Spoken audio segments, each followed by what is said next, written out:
Hello, hello, wonderful to have you here. What I want to do in today's video is to discuss a little bit about what we might call epistemic humility or skepticism about spiritual matters when it comes to our practice.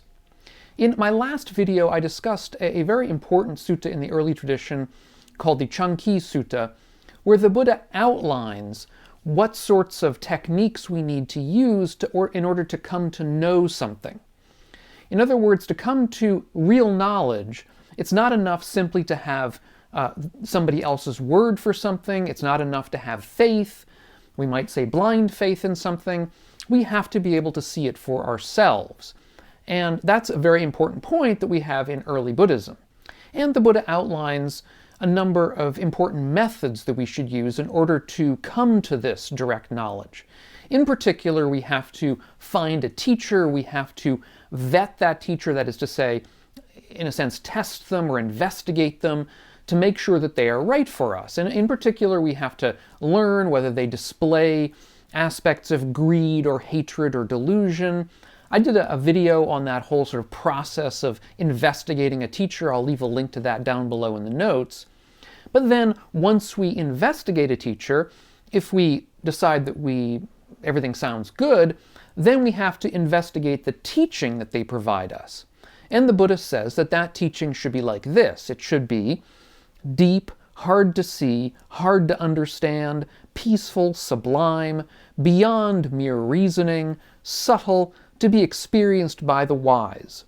This Dharma cannot easily be taught by one who is deluded. That's to say that basically the teaching that this teacher provides us should, we might say, shine with wisdom. It should be the kind of thing that doesn't look like the sort of thing that would be taught by somebody who is not themselves very wise. And if the teaching and the teacher both pass our tests, the tests that the Buddha recommends, then we can undertake training under that teacher based on that teaching. And that, in turn, is going to lead us to this kind of direct knowledge. So that's the general picture that we get in early Buddhism. That's the picture we get in this Cankī Sutta that I discussed earlier. So, in other words, that's the issue, but what's the problem here? Well, the problem, and this is where epistemic humility and skepticism come in, lies with ourselves. That is, we ourselves, at the start of this process, and indeed all along it up until the end, are beings filled with greed, filled with hatred, and at times filled with delusions of various kinds. So the question is, how good are we going to be at investigating another person? That is to say, how good are we going to be at detecting or being able to determine someone who is not deluded, not filled with hatred, not filled with greed? We ourselves are imperfect. So how are we going to be able to determine this for ourselves? It also depends on our circumstance. Are we indeed able to find somebody who is without greed, without hatred, or without delusion in some important degree? Or are we simply surrounded by people who are more or less like us? This is going to be an issue.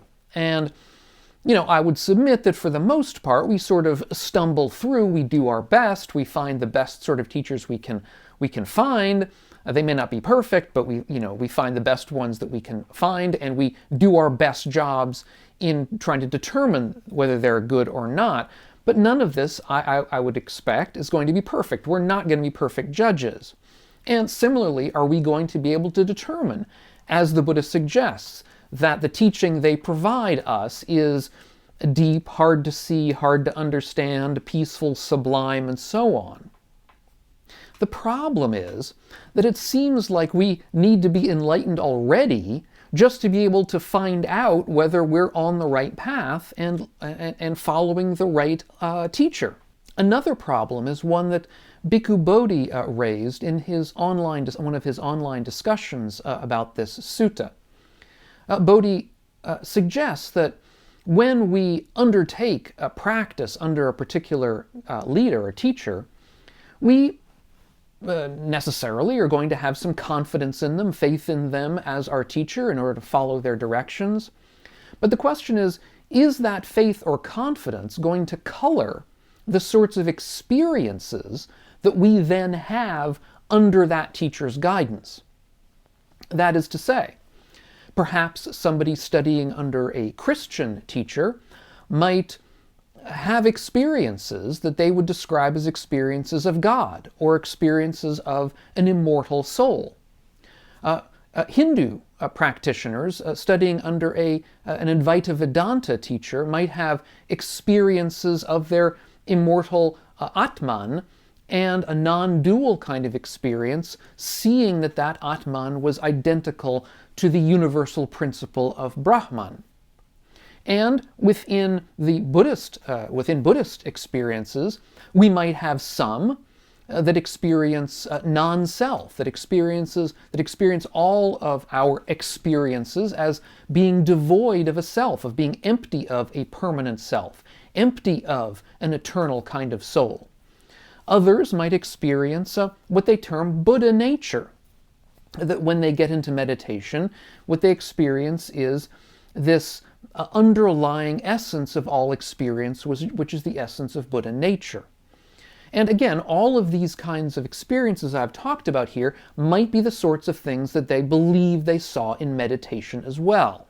So the claim here in the Cankī Sutta is that only direct experience can provide us with true knowledge about the nature of reality. And yet, as we've seen, or at least as I would suppose, different yogis, different practitioners in different traditions may indeed have different kinds of experience along the lines that they've been taught by their teachers. At least these experiences are described in different ways. In some, they're described as an experience of an eternal soul or of God. In others, they're described as a non-dual experience of our unity with Brahman. In others, they're described as an experience of non-self. In others, they're described as an experience of Buddha nature. Or is it the case that the experience of God just is an experience of Buddha nature? Or that the experience of non-self just is an experience of Brahman? Certainly they're described in different ways. They don't seem like the same thing, at least if we take them at face value. Now, some will argue that indeed all of this kind of spiritual or religious experience leads to the same place, that all of these religious or spiritual experiences are experiences of the same thing. That is indeed an interesting topic, but it's deeply problematic for the particular reason that the people involved in having these experiences wouldn't agree that they're the same thing. They would say, no, my experience is of God, not of non-self. That's, non-self is completely different from that. And the reverse. In early Buddhism, the experience is one of non-self. And if somebody describes that as an experience of a permanently existing deity or a permanently existing self, they're going, the Buddha, people from early Buddhism are going to say that's just a misdescription. That's wrong. Now, there are things that we can do to help remedy the situation to an extent. We can not only rely upon ourselves, because as I say, we ourselves are fallible and prone to error. We can ask for opinions from other people. That certainly helps. That gives more eyes that can look at the same situation and tell us, for example, whether a teacher is a good teacher, whether a teaching is a wise teaching. And perhaps even we can do studies, scientific studies maybe, about particular practices, whether they're effective or not, whether particular opinions or beliefs or views are reasonable or not. Is there evidence of a permanent essential self behind all of our experience or not? Or is there rather does scientific study tend to foster the idea that all things always change, particularly in our notion of a self, in our mind and body? These are sorts of things that we can undertake to try to perhaps illuminate the situation a little bit more and rely more upon upon other kinds of information than ones that we have directly only from our own perspective. But at the end of the day, a residue of this problem is still going to be with us. Why is that the case? It's the case because all of our experience is necessarily mediated through our concepts. Indeed, having certain concepts may change the experience that we have. And I think we all know this for ourselves directly. For example, I can take my own example. When I was younger, I used to see paintings by Mondrian, famous painter, and they meant nothing to me. I would see them and they looked to be dull and boring and uninteresting. But then I learned something about Mondrian, about what he was trying to display with his paintings, about the structure of a sort of hidden structure behind reality, a structure of balance and perspective and beauty and that kind of thing. And having heard that background about why he was painting what he was painting, all of a sudden, I loved the paintings. I saw them in an entirely different way. And it's this kind of learning that allows us to experience the world differently. In other words, the direct experience that we're having of reality changes as we learn things, as our concepts change. And this is precisely why I think it's important for us not to frame the goal of Buddhist practice as the goal of having a certain kind of experience. Again, because all experiences are conceptually mediated. All of them depend upon our beliefs, our views, our knowledge, quote-unquote, about the world around us.